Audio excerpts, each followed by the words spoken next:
है दामोदर मास, जिसको हम कार्तिक मास कहते हैं, इसी मास की घटना है।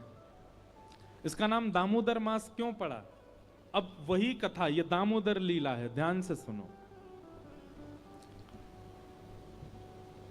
ठाकुर जी आज सवेरे सवेरे उठे, 3.5 वर्ष के हैं। कितने बड़े? 3.5 वर्ष के। ठाकुर जी उठे, पलना से जैसे ही उठे, जोड़ते अपनी आंख मीड़ी, सो जगन्नाथ भगवान की तरह पूरा काजर फैल गो ठाकुर जी को।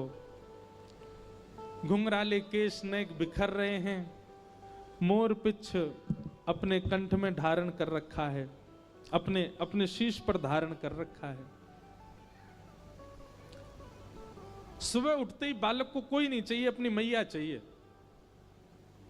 ठाकुर जी को सबने गोद दी कि हमारे पास आ जा। नहीं, मैया कहाँ है? मैया पास जाऊंगा, मैया पास जाऊंगा।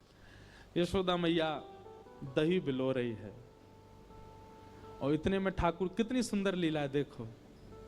ठाकुर जी गए और ऐसे दही बिलोती भाई यशोदा मैया के दोनों भुजान के नीचे से भीतर आए और सामने आके मैया के आगे खड़े है गए। आंखन को काजर फैल गयो है, सो के उठे, आंख अभी खुले ही नहीं रही हैं, केश पूरे घुंघराले मुख पर आ रहे हैं ठाकुर जी के। और मैया से कह रहे, मैया जे बता, तो को दूध ज्यादा प्यारो है कि तेरो पूत प्यारो है, बता। मैया बोली, लाला तू भी सवेरे सवेरे उठ के कैसी बात न करो करे, चल हट जा, मुझको दही बिलोन दे। ना है मैया, पहले बता तू को दूध प्यारो कि पूत? मैया बोली, मोए तो मेरो पूत प्यारो है, दूध का ही को प्यारो होगो। अच्छा मैया, तो फिर एक काम कर, मैं तो बहुत प्यारा लगूं ना? बोले हाँ। अपनी गोद में लिटाए के मुंह को अपना दूध पिवाए दे। मैया, मुंह को बहुत जोर की भूख लगी है, मुंह को दूध पिवाए दे। यशोदा मैया तुरंत ठाकुर जी को अपनी गोद में लिया, और मैया को ठाकुर जी दूध पी रहे हैं और मैया दही भी बिलोती जा रही है। कैसी सुंदर छवि है बंधुओं। आप सबको शायद विश्वास ना हो, पर एक ऐसी लीला आती है कि जब ठाकुर जी व्रत छोड़ के चले गए और 100 वर्ष बाद यशोदा मैया से मिले कुरुक्षेत्र में, तो जैसे ही ठाकुर जी ने यशोदा मैया को देखा, ठाकुर जी रोने लगे। और उस समय की बात है जब ठाकुर जी के नाती भी हो चुके हैं, नातियों के ब्याह भी हो चुके हैं, मतलब ठाकुर जी पर बाबा बन चुके हैं। लेकिन ठाकुर जी पर कभी काल का प्रभाव नहीं होता, ठाकुर जी सदा 16 वर्ष के ही रहते हैं। तो यशोदा मैया की आयु कितनी होगी, अनुमान लगाओ। उस काल में ठाकुर जी यशोदा मैया की गोद में लेट जाते हैं और कहते हैं, मैया दूध पिया। और मैया दूध पिवाती है ठाकुर जी को।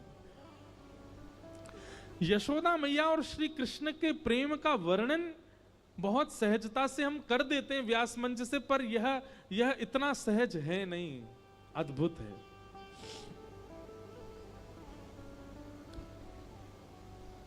यशोदा मैया का पयोधर पान करने लगे। अब लीला सुनो।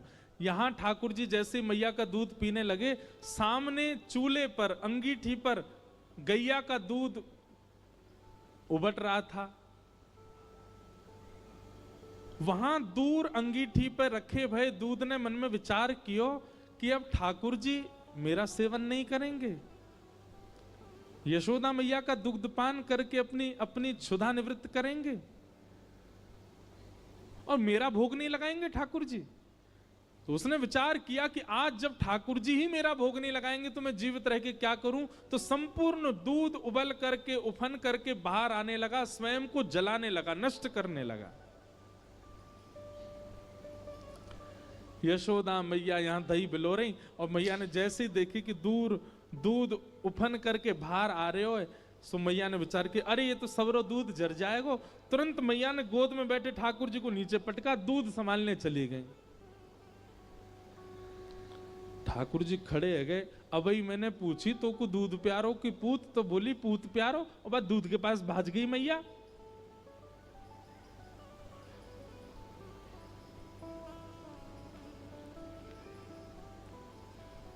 हमारे यहाँ के वैष्णव जन वर्णन करते हैं कि श्री ठाकुर जी जब हमारे पास आते हैं तो हमसे पूछते हैं क्या तुमको संसार प्रिय है कि मैं प्रिय हूं? तो हम कहते हैं कि नहीं ठाकुर जी, आप ही हमको प्रिय हो। सोई संसार में कुछ ऐसी उथल पुथल होती है, हम ठाकुर जी को भूल जैसे ही संसार की ओर भागते हैं। सो ठाकुर जी कहते हैं अच्छा झूठ बोला मोते, मोते तो कह रहे हो कि मुझको आप प्यारे हो, और वह संसार में नेक आकर्षण कावे हो, भाज गए हो की ओर। ठाकुर जी बोले मैया ठीक है, आज या दूध को ही देखूंगा मैं, हैं ये ज्यादा प्यार हो तो मुझे छोड़ के भाज जाए। सो ठाकुर जी ने एक बड़ो सा डंडा उठायो और जो मैया दही बिलो रही थी उस मटकी में ही मारा, मटकी फोड़ दी।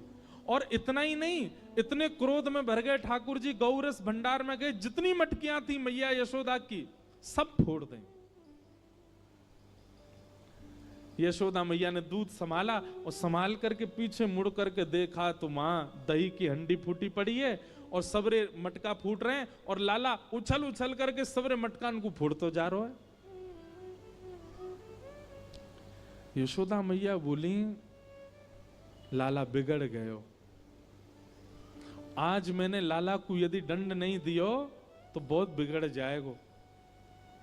यशोदा मैया ने तुरंत अपनो पल्लू खोस करके और एक छड़ी उठाई, बोले रुक जा दारी के तो बताऊं मैं।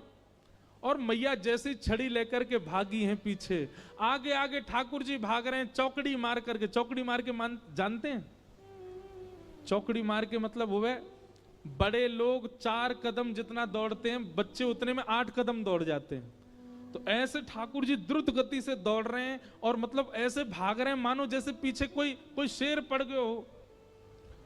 और चौकड़ी मार के भागने को मतलब ये रे, कभी कोई गली में कूद जाएं, कभी कहीं से कूद जाएं, कभी कहीं उछल जाएं। अब यशोदा मैया तो बेचारी 80 बरस की फिर भी पीछे दौड़ रही हैं और ठाकुर जी चौकड़ी मार के यहां थे वहां कूदते कादते भय दौड़ रहे हैं। उस समय आकाश के देवता यशोदा मैया को वंदन करते हैं, बोले मैया जिनके डर के मारे ब्रह्मादि देवता भी भागते हैं वो आपसे डर के भाग रहे हैं आज। यशोदा तेरे भाग्य की कही ना जाए। अरे कहां तक कहें, यशोदा मैया के केश में जो गजरे लगे हैं ना उसके भी पुष्प टूट टूट करके यशोदा मैया के चरणों में गिर रहे हैं। मैया हम तेरे शीश पर रहवे के योग्य नहीं, हम तो तेरे चरणन के अधिकारी हैं। ठाकुर जी दौड़ रहे हैं, थोड़ी दूर पहुंचे होंगे कि यशोदा मैया तो थक गई और बीच रास्ता में बैठ गई, जोर जोर से सांस लेने लगी, अपने पसीना पहुंचने लगी। इतने में ठाकुर जी ने पीछे मुड़ के देखी और पीछे मुड़ करके देखी यशोदा मैया बैठ गई, एक वृक्ष की आड़ में चले गए और वहीं से कह रहे मैया का भयो, तू भाग क्यों ना रही मेरे पीछे। यशोदा मैया बोली लाला मैं थक गई हूं ना, अब बूढ़ो बड़ो शरीर है, तू इतना दौड़ावे मुंह को, अब मैं हार गई हूं। ठाकुर जी बोले मैया, ठाकुर जी को चिंता हो रही है मैया की, मैया तेरी हार कैसे दूर होएगी। यशोदा मैया बोली अच्छा सीधे कितने ठाकुर जी। यशोदा मैया बोली मेरो लाला दौड़ के आवेगो और आके मुंह को अपने अंक में भर लेगो, सोई मेरी हार दूर रह जाएगी। सो ठाकुर जी एक बार तो दौड़े मैया की ओर और दौड़ के फिर रुक गए। मैया बोली कहां भयो लाला आजा। बोले ना है मैया मैं ना आऊंगा। बोले क्यों। वो तेरे हाथ में जो छड़ी है ना, तू या तो मुझको बहुत डर लगे, पहले या को दूर फेंक तब आऊंगा। और कहा पता तेने या तो 2-4 बार मार दियो तो मेरे लग जाएगी मैया, पहले या को फेंक। मैया बोली सांची बता, या को फेंक दूंगी तो आ जाएगा। बोले हाँ। मैया ने जैसी छड़ी फेंकी ठाकुर जी दौड़ करके गए, बिल्कुल विचार नहीं किया कि मैया मुझे पकड़ लेगी, दौड़ करके गए और मैया के अंग से लग गए और जाके मैया के प्रश्वेत संभालने लगे। मैया तू तू तू ठीक है, जा तू हारे मत। यशोदा मैया को पहले तो बहुत सुख मिला, ठाकुर जी अंक में आ गए, पर थोड़ी देर बाद यशोदा मैया ने चेहरे का रंग बदला, कहने का ढंग बदला, तुरंत लाला पकड़ लिए जोर से। अब आयो हाथ में, चल तो बताऊं मैं अभी। ठाकुर जी बोले मैया तू तो यूं कह रही कि मैं तो ना पकड़ूंगी। बोले मैं तो झूठ बोल रही तो थे। अच्छा मैया तू झूठ बोल रहे, मैं तेरो लाला ना हूं आज के बाद। पूरे गोकुल में हल्ला कर दूंगा, मैं तो नंद बाबा को लाला हूं, यशोदा को लाला ना हूं, यशोदा झूठ बोले, हाँ बोल दियो जाए करके, अब तो उखलते बांधूंगी, और आज ना तो रोटी मिलेगी ना मक्खन मिलेगा, खड़ो रहे पूरे दिन, ऊधम मचावे। यहीं पर हमारे टीकाकार वर्णन करते हैं, भैया इस पूरे दृश्य को अभी आपने कथानक रूप से समझा, अब इसको आध्यात्मिक रूप से समझो। ठाकुर जी आगे भाग रहे हैं, यशोदा पीछे भाग रही है। ठाकुर जी कौन है? परमात्मा। यशोदा कौन है? मैं और आप सब जीवात्मा। हम जब ठाकुर जी के पास जाते हैं, ठाकुर जी हमसे दूर ही भागते हैं। जब हम कारण पूछते हैं कि ठाकुर जी आप हमसे दूर क्यों भाग रहे हो, तब ठाकुर जी कहते हैं तुम्हारे हाथ में एक छड़ी है।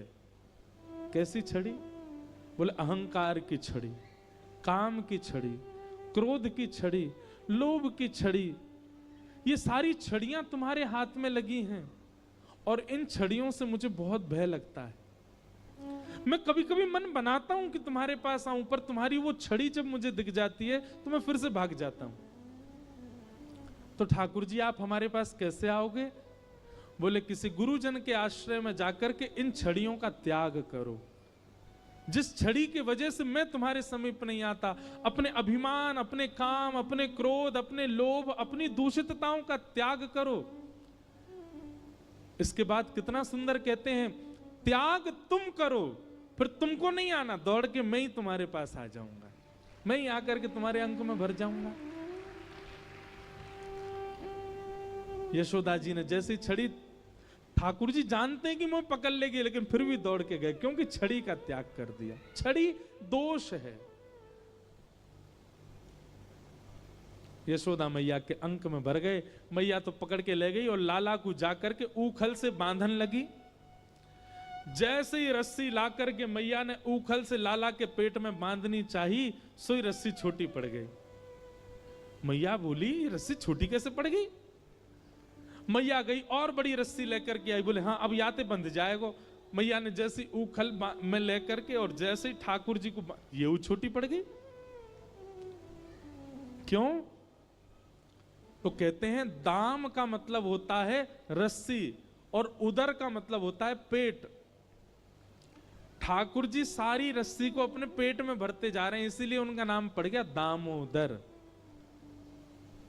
भगवान मानो ये संकेत कर रहे हैं मुझे कोई नहीं बांध सकता, मैं किसी के बंधन में नहीं आ सकता, ब्रह्मांड में किसी की ताकत नहीं जो मुझे बांध दे। जितने भी पाश हैं, जितने भी बंधन हैं, सब मेरे उदर के अंदर हैं, मुझे कोई नहीं बांध सकता।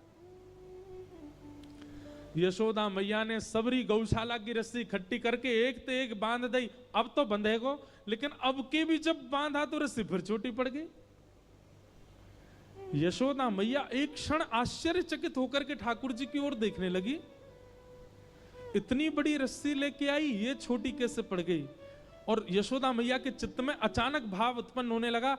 गर्गाचार्य जी कह के गए थे नारायण समो गुण, पर कहीं ये नारायण ही तो नहीं है, क्योंकि परमात्मा ही किसी बंधन में नहीं आ सकता। सामने खड़े भगवान ने जैसे ही देखा कि मैया मोकू भगवान मान रही है, सोई ठाकुर जी ने कही मैया और कितनी जोर से बांधेगी, देख मैं तो बंध गो। तभी मैया देखती है कि वो रस्सी पूरी बंध गई और गांठ लग गई ठाकुर जी को, बंध गए ठाकुर जी। कहने का अभिप्राय क्या है? ठाकुर जी को कोई नहीं बांध सकता। ठाकुर जी यदि आपसे प्रेम करके आपके संग रह रहे हैं, इसका मतलब आपकी प्रीति से नहीं बंधे हैं, स्वयं ठाकुर जी बंधे हैं आपसे। वो आपसे प्रेम करते हैं इसलिए आपके पास रह रहे हैं। आप में सामर्थ्य नहीं, आप कैसे भी ठाकुर जी को अपने पास रखो। वृंदावन के प्रति स्नेह, अपने ठाकुर जी के प्रति स्नेह, कथा के प्रति स्नेह चित्त में प्रकट आपकी भावना से नहीं हो सकता है, ठाकुर जी के चाहने से ही आपके चित्त में प्रेम होता है। क्योंकि ठाकुर जी किसी बंधन में नहीं आ सकते, ठाकुर जी किसी प्रेम पाश में नहीं बंध सकते। इसीलिए इस मास को दामोदर मास कहते हैं।